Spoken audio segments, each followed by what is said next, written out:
ആണ് ഈ തെരച്ചിലിൽ ഇപ്പോൾ ഏറ്റവും പ്രതിസന്ധി നേരിട്ടുകൊണ്ടിരിക്കുന്നത്. പ്രത്യേകിച്ച് അടിയൊഴുക്ക് അതിശക്തമായി തുടരുന്ന സാഹചര്യം ആണ് ഉള്ളത്. അങ്ങനെ ഒരു ശക്തമായ ഒഴുക്ക് തുടരുന്ന സാഹചര്യത്തിൽ എത്രത്തോളം ഡൈവർമാർക്ക് പരിശോധനകൾ നടത്താൻ പറ്റും എന്നതിൽ സംശയമുണ്ട്. അപ്പോഴും ഈ ഫ്ലോട്ടിംഗ് ബ്രിഡ്ജ് അടക്കം എത്തിച്ചുകൊണ്ട് രക്ഷാദൗത്യം തുടരുക, കഴിയുന്നത്ര വേഗത്തിൽ അത് സാധ്യമാക്കുക എന്നതാണ്. ഇന്നിപ്പോൾ ദൗത്യം 12ാം ദിവസത്തിലേക്ക് കടക്കുന്നുണ്ട്. പല ഭാഗത്തു നിന്നും ഈ ദൗത്യം നീളുന്നതിൽ വലിയ വിമർശനമൊക്കെ ഉയരുന്നുണ്ട്. എന്തുകൊണ്ട് ഈ സംവിധാനങ്ങൾ തുടക്കത്തിൽ എത്തിച്ചില്ല എന്ന ചോദ്യമൊക്കെ ഉയരുന്നുണ്ട്. അതുൽ പിള്ളയിലേക്ക് അല്പസമയത്തിനകം എത്താം. ഈ നേവി ഏത് തരത്തിലാണ് തെരച്ചിൽ മുന്നോട്ട് കൊണ്ടുപോകുന്നത് എന്നത് ഉൾപ്പെടെയുള്ള കാര്യങ്ങളിൽ വ്യക്തമായ പ്രതികരണം അദ്ദേഹത്തിൽ നിന്ന് പ്രതീക്ഷിക്കാം. വീണ്ടും വിനേഷ് ചേരുന്നുണ്ട്. വിനേഷ്, നമുക്ക് അല്പസമയത്തിനകം തന്നെ അതുൽ പിള്ളയുടെ പ്രതികരണം എടുക്കാൻ സാധിച്ചേക്കും. കരയിലെ തെരച്ചിൽ കഴിഞ്ഞ ദിവസങ്ങളിൽ നമുക്കറിയാം ഈ വലിയ വിമർശനമുണ്ടായത് കരയിൽ അതിവേഗത്തിലുള്ള ഒരു തെരച്ചിൽ നടന്നില്ല, കരയിലായിരിക്കും ലോറി എന്ന തരത്തിലൊക്കെയാണ്. അതെല്ലാം രക്ഷാപ്രവർത്തകരെ സംബന്ധിച്ചിടത്തോളം സാധ്യതകളിൽ ഒന്ന് മാത്രമാണ്. കാരണം മണ്ണിടിച്ചിലുണ്ടാകുമ്പോൾ ആ പ്രദേശത്തിന് വരുന്ന ഘടനാമാറ്റം എന്താണ്, അല്ലെങ്കിൽ അങ്ങനെ ഒരു പ്രദേശത്ത് ടൺ കണക്കിന് ഭാരമുള്ള ലോറിയാണ് എന്നൊക്കെ പറഞ്ഞാൽ പോലും ആ ലോറിയൊക്കെ തെന്നിമാറുന്ന സാഹചര്യം ഉണ്ടാകും.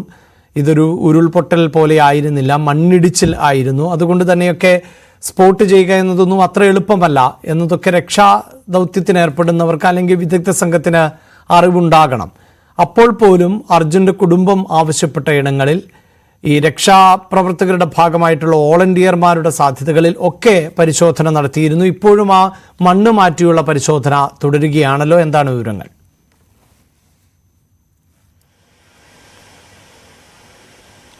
അഭിലാഷ്, അവിടെയും ഇപ്പോൾ കരയും പഴയ പോലുള്ള ഒരു തിരച്ചിൽ നടക്കില്ല. കഴിഞ്ഞ 2-3 ദിവസം മുമ്പ് നടത്തിയിരുന്ന തിരച്ചിൽ പോലെയല്ല. കാരണം ശക്തമായ മഴ തുടരുന്നത് കൊണ്ട് തന്നെ ഈ കുന്ന് വീണ്ടും ഇടിയാനുള്ളൊരു സാധ്യതയുണ്ട് എന്ന് തന്നെയാണ് ദൗത്യസംഘം പറയുന്നത്. ഇതിൻ്റെ വിദഗ്ധരുൾപ്പെടെ മാധ്യമപ്രവർത്തകരെയും അതുപോലെ തന്നെ മറ്റാളുകളെയും ഇവിടെ നിന്ന് 3 കിലോമീറ്ററോളം മാറ്റി നിർത്താനുള്ള പ്രധാന കാരണവും ഇത് തന്നെയാണ്. കാരണം ശക്തമായ മഴ തുടരുന്ന സാഹചര്യത്തിൽ അടിമണ്ണ് ഇളകിക്കഴിഞ്ഞാൽ വീണ്ടും പ്രശ്നങ്ങളുണ്ടാവും. അടിമണ്ണ് ഇപ്പോൾ ഇടിഞ്ഞു വന്നിരിക്കുന്ന മണ്ണ് അവിടെ നിന്ന് പൂർണ്ണമായി നീക്കം ചെയ്യാൻ കഴിയില്ല. എന്തായാലും റോഡിൽ ഹൈവേയിലേക്ക് വന്നിരിക്കുന്ന മണ്ണ് പൂർണ്ണമായി തന്നെ നീക്കം ചെയ്തിട്ടുണ്ട്. വാഹനങ്ങൾ ഇതിലെ കടന്നു പോകുന്നുണ്ട്. രക്ഷാപ്രവർത്തനം നടക്കുന്ന സമയത്ത്, ദൗത്യം നടക്കുന്ന സമയത്ത് മാത്രമാണ് വാഹനങ്ങൾക്കിവിടെ നിയന്ത്രണം ഏർപ്പെടുത്തിയിട്ടുള്ളത്. അല്ലാത്ത സമയങ്ങളിൽ രാത്രികളിലെല്ലാം തന്നെ ഇതിലെ വാഹനങ്ങൾ കടന്നു പോകുന്നുണ്ട്. പക്ഷേ അവിടെ ഇപ്പോഴും ഒരു പ്രതിസന്ധിയുള്ളത്, ഇനിയും മഴ തുടരുകയാണെങ്കിൽ അവിടെ ഈ JCB ഉപയോഗിച്ചുകൊണ്ടോ അല്ലെങ്കിൽ ഈ ബൂം എക്സ്കവേറ്റർ ഉപയോഗിച്ചുകൊണ്ടോ വീണ്ടും ഒരു രക്ഷാപ്രവർത്തനം അല്ലെങ്കിൽ ഈ മണ്ണ് നീക്കലും തെരയലും ബുദ്ധിമുട്ടാവും എന്നുള്ളത് തന്നെയാണ്. അതുകൊണ്ട് തന്നെ അത് മുറ പോലെ നടക്കുന്നുണ്ട്. ആവശ്യമെങ്കിൽ കൂടുതൽ എക്സ്കവേറ്ററുകൾ അനുവദിക്കാം എന്നുള്ളത് ഉൾപ്പെടെയുള്ള കാര്യങ്ങൾ സർക്കാരിൻ്റെ ഭാഗത്തു നിന്നുണ്ടാവുകയും ചെയ്തിട്ടുണ്ട്. എന്തായാലും വെള്ളത്തിലുള്ള തെരച്ചിൽ തന്നെയാണ്. കരയിലും വെള്ളത്തിലും ഒരുപോലെ തെരച്ചിൽ നടത്തണം എന്നുള്ളൊരു ആവശ്യമായിരുന്നു തുടക്കം മുതലുണ്ടായിരുന്നത്. പക്ഷേ ആദ്യം ഇതിൻ്റെ ചില ആശയക്കുഴപ്പങ്ങളുണ്ടായി. കരയിലായിരുന്നു ആദ്യം തെരച്ചിൽ നടത്തിയത്, അതിനുശേഷമാണ് ഇത് വെള്ളത്തിലേക്ക് എത്തുന്നത്. ഇന്ന് കൂടുതൽ ഡ്രോണുകൾ ഉപയോഗിച്ചുകൊണ്ടുള്ള കൂടുതൽ പരിശോധനകൾ നടത്തും. ലോറിയുടെ കൃത്യമായ പൊസിഷനും മറ്റും അറിയേണ്ടതുണ്ട്. അതുപോലെ തന്നെ ഡ്രഡ്ജിങ് നടത്തുന്നതിന് മഴ ഒരു തടസ്സമാണ് എന്ന് തന്നെയാണ് അറിയാൻ കഴിയുന്നത്. പക്ഷേ ഇത് ഫ്ലോട്ടിംഗ് ബ്രിഡ്ജ് ഉൾപ്പെടെയുള്ള നടപടിയിലേക്ക് പോകാൻ കഴിയുമോ? മഴ പക്ഷേ ശക്തമായി തുടരുകയാണെങ്കിൽ അതും തടസ്സപ്പെടും എന്നുള്ളതാണ് ഇപ്പോൾ നമുക്ക് ലഭിക്കുന്ന ഏറ്റവും പുതിയ വിവരം. എന്തായാലും രക്ഷാപ്രവർത്തനം, ആ ലോറി പുറത്തെടുക്കുക എന്നുള്ള ദൗത്യം എന്തായാലും ഉണ്ടാവും. ആ ലോറി പുറത്തെടുക്കാൻ ആവുന്നത്രയും ശ്രമം ഉണ്ടാവും എന്ന് തന്നെയാണ് അറിയാൻ കഴിയുന്നത്. അത് വെള്ളം കുറച്ച് കുറയേണ്ടി വരും. വെള്ളം കുറയാതെ തന്നെ എങ്ങനെ അതിലേക്ക് ഇറങ്ങാൻ പറ്റും എന്നുള്ളത് ആലോചിക്കുന്നുണ്ട്. ലോറി എങ്ങനെയാണ് കിടക്കുന്നത്, എങ്ങനെയാണ് അതിൻ്റെ പൊസിഷൻ, അതെങ്ങനെ തൂക്കിയെടുക്കാൻ കഴിയും, ഈ ഹൂക്ക് ഉപയോഗിച്ചുകൊണ്ട് ഇതിൽ താഴേക്ക് ഡൈവ് ചെയ്ത് ഇതിൻ്റെ പരിസരത്ത് എത്തുകയും അവിടെ ഇതിന് ഹുക്കിട്ട ശേഷം ഈ സാധനം ഇത് ഉപയോഗിച്ചുകൊണ്ട് പൊക്കുകയുമാണ് ചെയ്യേണ്ടത്. പക്ഷേ അത് എത്രത്തോളം ഈ മഴയത്തും അതുപോലെ തന്നെ വെള്ളത്തിൻ്റെ കുത്തൊഴുക്ക്, ഞാൻ നേരത്തെ സൂചിപ്പിച്ച പോലെ തന്നെ 8 നോട്ട്സ് വരെയുള്ള കുത്തൊഴുക്കാണുള്ളത്. അത് ഒരു 3 നോട്ട്സ് 3.5 നോട്ട്സ് വരെയായി കുറയേണ്ടതുണ്ട്. അങ്ങനെ വരികയാണെങ്കിൽ മാത്രമായിരിക്കും ഇതിനൊരു പോസിബിലിറ്റി ഉള്ളൂ എന്ന് തന്നെയാണ് ഇതിൻ്റെ വിദഗ്ധർ പറയുന്നത്. എങ്കിൽ പോലും ഈ ഫ്ലോട്ടിംഗ് ബ്രിഡ്ജ് ഉപയോഗിച്ചുകൊണ്ടോ അല്ലെങ്കിൽ മറ്റുള്ള ചങ്ങാടങ്ങളിൽ കെട്ടിയോ ഇതിനകത്തേക്ക് പോകാൻ ചങ്ങാടങ്ങൾ സ്ഥാപിച്ചോ ഇവിടേക്ക് പോകാനുള്ളൊരു ശ്രമം എന്തായാലും ഉണ്ടാകും. ഇതിനാവശ്യമായ ചങ്ങാടങ്ങൾ ഗോവയിൽ നിന്ന് ഇന്നലെ രാത്രി തന്നെ എത്തിച്ച് കഴിഞ്ഞിട്ടുണ്ട്. അങ്ങനെയൊരു ശ്രമം നടത്തിക്കഴിഞ്ഞാൽ ഒരുപക്ഷെ ഇന്നുള്ള പ്രധാനമായ ഒരു പരീക്ഷണം അതായിരിക്കും. അതും പരാജയപ്പെട്ട് കഴിഞ്ഞാൽ എന്തായാലും മഴ കഴിയുന്നത് വരെ നമുക്ക് കാത്തിരിക്കേണ്ടി വരും. മഴ മാറാത്ത സാഹചര്യത്തിൽ കരയിലെ തെരച്ചിലിനും പ്രതിസന്ധി നേരിടുന്നു എന്നതാണ് വിനേഷ് സൂചിപ്പിക്കുന്നത് പോലെ. ചെറിയ മലയല്ല എന്നതാണ് ഏറ്റവും പ്രധാനപ്പെട്ടത്. അവിടെ മണ്ണിടിയാനുള്ള സാധ്യതയുണ്ട് എന്നാണ് വിനേഷ് പറയുന്നത്. അതുകൊണ്ട് തന്നെയാണ് മാധ്യമപ്രവർത്തകരെ അടക്കം ഏതാണ്ട് 3 കിലോമീറ്റർ മാറ്റി നിർത്തുന്നത് എന്നുള്ളതാണ്. അതായത് 300 മീറ്റർ വരെയൊക്കെ ഉയരത്തിൽ ഉള്ള ചെങ്കുത്തായ മല ആണ് ആ പ്രദേശങ്ങളിൽ ഉള്ളത് എന്നതാണ്. ഈ ശിരൂർ എന്ന് പറയുന്ന മേഖലയിലൂടെ ദേശീയപാത 66 കടന്നു പോകുന്ന മേഖലയുടെ ഒരു പ്രത്യേകത എന്നത് ഈ ചെങ്കുത്തായ മലകൾ ആണ് ഒരു ഭാഗത്ത്, മറുഭാഗത്ത് വീതി കൂടിയ ഗംഗാവാലി പുഴയുമാണ് ഉള്ളത്. ഇതിനിടയിലൂടെയാണ് ഈ ദേശീയപാത കടന്നു പോകുന്നത്. ഈ മണ്ണിടിച്ചിൽ ഉണ്ടായത് ഇത്തരത്തിലൊരു ഭൂപ്രദേശത്തിൽ ആണ് എന്നതാണ് തിരച്ചിൽ കൂടുതൽ ദുഷ്കരമാക്കുന്നത്. 280 മുതൽ 300 മീറ്റർ വരെയൊക്കെ ഉയരത്തിൽ ഉള്ള മലഞ്ചെരിവുകൾ ആണ് അവിടെയുള്ളത്.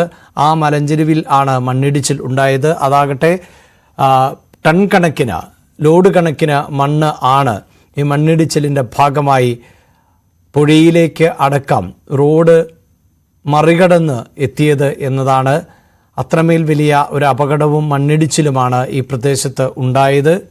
കഴിഞ്ഞ 16-ാം തീയതി രാവിലെ 8:30 മണ്ണിടിച്ചിൽ ഉണ്ടായത്. ആ സമയത്ത് അർജുൻ ആ പ്രദേശത്ത് നിർത്തിയിട്ടിരുന്ന വാഹനത്തിൽ വിശ്രമിക്കുകയാണ് എന്നാണ് പ്രതീക്ഷിക്കുന്നത്. ഏതാനും മിനിറ്റുകൾക്ക് മുമ്പ് അർജുൻ കുടുംബാംഗങ്ങളുമായി ടെലിഫോണിൽ സംസാരിച്ചിരുന്നു. അങ്ങനെ വിശ്രമിക്കാൻ പോകുന്നു താനെന്ന് പറഞ്ഞു എന്നാണ് കുടുംബത്തിൻ്റെ പ്രതികരണം.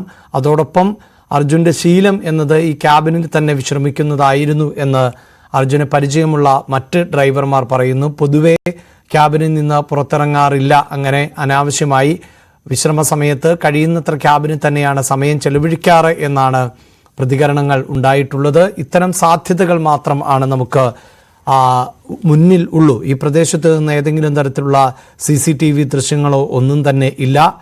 ദൃക്സാക്ഷികൾ ഇല്ല ഈ അപകടത്തിന് എന്നതാണ് ഒരു സൂചനകളും ലഭിക്കാതെ പോകുന്നതിന് കാരണം. അവിടെ ഉണ്ടായിരുന്ന ചായക്കട, അവിടെ ഉണ്ടായിരുന്ന മറ്റു മനുഷ്യർ എല്ലാവരും തന്നെ മരണപ്പെട്ടു പോയ ഒരു സാഹചര്യം കൂടി ആണ് ഉള്ളത്. അതുകൊണ്ട് സൂചനകളുടെ അടിസ്ഥാനത്തിൽ മാത്രമാണ് ഇപ്പോഴും തിരച്ചിൽ തുടർന്നുകൊണ്ടിരിക്കുന്നത്. അർജുൻ ലോറിയിലുണ്ടോ, ലോറിക്ക് പുറത്തായിരുന്നോ, ക്യാബിൻ എന്തെങ്കിലും സംഭവിച്ചിട്ടുണ്ടോ, അല്ലെങ്കിൽ ക്യാബിനിൽ നിന്ന് തെറിച്ചു പോയിട്ടുണ്ടോ, ഇത്തരം കാര്യങ്ങളിലൊന്നും വ്യക്തതയില്ല. ഇതെല്ലാം ഈ ദൗത്യത്തിൻ്റെ ഭാഗമായി തുടർന്നുകൊണ്ടിരിക്കുകയാണ്. ഈ സാധ്യതകളെല്ലാം മുൻനിർത്തിയുള്ള ദൗത്യം ആണ് നടന്നുകൊണ്ടിരിക്കുന്നത്. ക്യാബിനിൽ ഉണ്ട് എങ്കിൽ മാത്രമായിരുന്നു സുരക്ഷിതമായി അർജുനെ എത്തിക്കാൻ സാധിക്കൂ എന്നുള്ളതായിരുന്നു തുടക്കത്തിൽ. അതുകൊണ്ടാണ് ഈ രക്ഷാപ്രവർത്തനം ക്യാബിൻ കേന്ദ്രീകരിച്ച് നടത്തിയത്. ആ ക്യാബിന് കേടുപാടുകൾ സംഭവിച്ചിട്ടില്ല എന്നൊന്നും വിലയിരുത്താനാകില്ല. അത്യാധുനിക സംവിധാനങ്ങളൊക്കെ ഉണ്ട് എന്ന് പറയുമ്പോൾ പോലും അതിനെയെല്ലാം തകർക്കുന്ന തരത്തിൽ ഉള്ള ദുരന്തം ആണ് സംഭവിച്ചത്. ചെറിയ മണ്ണിടിച്ചിൽ അല്ല ഉണ്ടായത്. ഗ്ലാസ് പൊട്ടിപ്പോകുവാനുള്ള, ക്യാബിൻ്റെ ഗ്ലാസ് പൊട്ടിപ്പോകാനുള്ള സാധ്യതയുണ്ട്, വെള്ളം കയറാനുള്ള സാധ്യതയുണ്ട്, മണ്ണ് ഒലിച്ചിറങ്ങാനുള്ള സാധ്യതയുണ്ട്. ഇത്തരം സാധ്യതകളൊക്കെയുണ്ട്. അതോടൊപ്പം തന്നെയായിരുന്നു ബോഡി ഹീറ്റ് ഉണ്ടോ എന്നത് സംബന്ധിച്ച തെർമൽ പരിശോധന നടത്തിയത്. ഈ പരിശോധനകളിലൊന്നും തന്നെ പോസിറ്റീവാകുന്ന റിസൾട്ട് ലഭിച്ചിട്ടില്ല എന്നതാണ് വസ്തുത. തുടക്കത്തിൽ അർജുൻ തിരികെ വരും എന്ന് തന്നെയാണ് ഒരു ജനത പ്രതീക്ഷിച്ചത്, കുടുംബവും പ്രതീക്ഷിച്ചത്. എന്നാൽ ഇപ്പോൾ അത്തരം സാധ്യതകളെല്ലാം അസ്തമിക്കുകയാണ്. അർജുൻ കാണാതായിട്ട് തന്നെ 12 ദിവസം ആകുന്നു. 16-ാം തീയതി രാവിലെ 8:30 മണ്ണിടിച്ചിൽ ആണ്. എന്നാൽ അതിനുശേഷവും അർജുൻ്റെ ഫോൺ റിംഗ് ചെയ്തു എന്നാണ് കുടുംബത്തിന് ലഭിച്ചിട്ടുള്ള വിവരം. അത്തരം ചില പ്രതികരണങ്ങൾ ആണ് ഈ തെരച്ചിൽ ഊർജിതമാക്കാൻ കാരണമായിട്ടുള്ളത്. തുടക്കത്തിൽ അർജുൻ ഈ മണ്ണിടിച്ചിലുള്ള പ്രദേശത്തുണ്ട് എന്ന് ദൗത്യസംഘത്തിന്, അവിടെ നടത്തിയ രക്ഷാപ്രവർത്തനം നടത്തിയ സംഘത്തിനൊന്നും അറിയില്ലായിരുന്നു. ആ സമയത്ത് തന്നെ കേന്ദ്രത്തിൻ്റെയും സംസ്ഥാനത്തിൻ്റെയും ഒക്കെ ദുരന്ത നിവാരണ സേന ഈ അപകട സ്ഥലത്ത് എത്തിയിരുന്നു എന്നാണ് കർണാടക സർക്കാർ കോടതിയിൽ വ്യക്തമാക്കിയിട്ടുള്ളത്. ഫയർഫോഴ്സ് ഉദ്യോഗസ്ഥർ അവിടെ എത്തിയിരുന്നു, പോലീസ് എത്തിയിരുന്നു. ജില്ലാ ഭരണകൂടം രാവിലെ 10 മണിയോടുകൂടി തന്നെ രക്ഷാപ്രവർത്തനം ആരംഭിച്ചിരുന്നു എന്നും അങ്ങനെയുള്ള തെരച്ചിലിൽ ആണ് അവിടെ ചായക്കട നടത്തിയിരുന്നവരുടേത് ഉൾപ്പെടെയുള്ള മൃതദേഹങ്ങൾ ലഭിച്ചത് എന്നുമാണ് കർണാടക സർക്കാർ കോടതിയെ അറിയിച്ചത്. മറ്റാരൊക്കെ ഈ മണ്ണിടിച്ചിലിൽ പെട്ടുപോയിട്ടുണ്ട് എന്നറിയുവാനുള്ള സംവിധാനവും സാഹചര്യവും അന്നുണ്ടായിരുന്നില്ല എന്നുകൂടി കർണാടക സർക്കാർ വ്യക്തമാക്കിയിരുന്നു. കാരണം ഒരു അപകട സ്ഥലമാണ്, ഉയരത്തിൽ ഉള്ള മലയാണ് ഇടിഞ്ഞു വീണത്. അതിൻ്റെ ബാക്കി ഭാഗം കൂടി ഏത് നിമിഷവും നിലംപതിക്കാവുന്ന സാഹചര്യമായിരുന്നു. റെഡ് അലർട്ടായിരുന്നു. വലിയ അളവിൽ മഴ ലഭിച്ചുകൊണ്ടിരുന്ന സാഹചര്യമുണ്ട്. മണ്ണ് കൂടുതൽ കുതിരുകയും ബലക്കുറവ് അനുഭവപ്പെടുകയും ഒക്കെ ചെയ്ത സാഹചര്യമായിരുന്നു. മാത്രവുമല്ല, ഈ മണ്ണിനടിയിൽ ആരൊക്കെ പെട്ടിട്ടുണ്ട് എന്നത് സംബന്ധിച്ച് കൃത്യമായൊരു വിവരം ലഭിക്കില്ല. ഒരു ദേശീയപാതയിൽ ആണ്. ആ ദേശീയപാതയിലൂടെ ഏതൊക്കെ വാഹനങ്ങൾ കടന്നുപോയി, അവിടെ ഏതൊക്കെ സംസ്ഥാനങ്ങളിൽ നിന്നുള്ളവർ ഉണ്ട്, ആരൊക്കെയാണ് വിശ്രമിച്ചത്, ഇത്തരം കാര്യങ്ങളൊന്നും അറിയാൻ പറ്റുന്ന സാഹചര്യമില്ല. ഒരു ദൃക്സാക്ഷിയെങ്കിലും ഉണ്ടായിരുന്നുവെങ്കിൽ ഏകദേശ സൂചനകൾ അവിടെ ഉണ്ടായിരുന്ന ആളുകളുടെ എണ്ണത്തെ സംബന്ധിച്ച് ഒക്കെ ലഭിച്ചേനെ. ഇതൊന്നും ഇല്ലാത്ത ഒരു പശ്ചാത്തലത്തിൽ നിന്നുകൊണ്ടാണ് ഇപ്പോഴും ദൗത്യസംഘം തിരച്ചിൽ തുടർന്നുകൊണ്ടേയിരിക്കുന്നത്. ഇടവേള.